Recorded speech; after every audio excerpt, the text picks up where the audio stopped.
Hello friends, welcome to Kumari தென்றல். இன்றைக்கி நாம் என்ன பார்க்க போகிறோன்னா, இட்லி, தோசை, சப்பாத்தி, அப்புறமா பூரியோட சாப்பிட்றதுக்கு ரொம்ப ரொம்ப சூப்பரான ஒரு சைடிஷ் தாங்க பார்க்க போகிறோம்.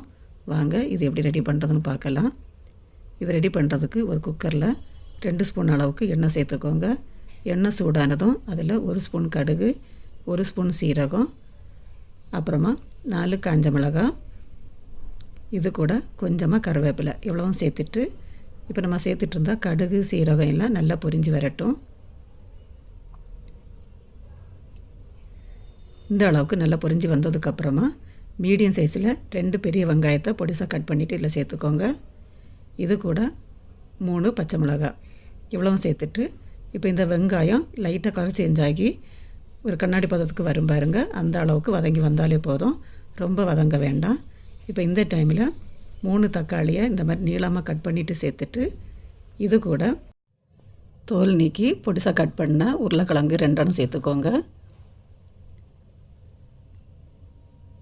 அப்புறமா இது கூட 3 கத்திரிக்காவை இந்த மாதிரி பொடிசாக கட் பண்ணிவிட்டு இதில் சேர்த்துடலாம்.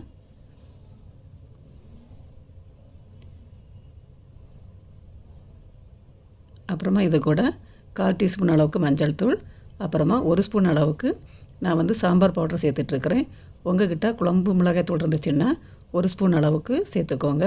அப்புறமா இந்த குழம்புக்கு தேவையான அளவு உப்பு இவ்வளவும் சேர்த்துட்டு இதை ஒரு வாட்டி நல்லா கலந்து விட்டுக்கோங்க. இந்த மாதிரி நல்லா கலந்து விட்டதுக்கப்புறமா இதில் கொஞ்சமாக தண்ணி சேர்த்துக்கோங்க. தண்ணி ரொம்ப அதிகமாக சேர்க்க வேண்டாம், 1/2 கப் அளவுக்கு தண்ணி சேர்த்துக்கிட்டாலே போதும்.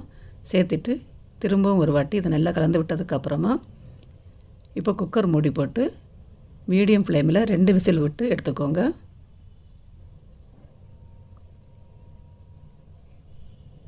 இப்போ 2 விசில் ஆனதுக்கப்புறமா ஓப்பன் பண்ணி பார்க்கலாம். நம்ம சேர்த்துட்டு இருந்த காய் எல்லாமே நல்லா வெந்து வந்துட்டுருக்குது. இப்போ இந்த கரண்டியாலே இதெல்லாம் மசிச்சு விட்டுக்கோங்க. இந்த மாதிரி மசிச்சு விடும்போது நல்லாவே மசிஞ்சு வந்துடும்.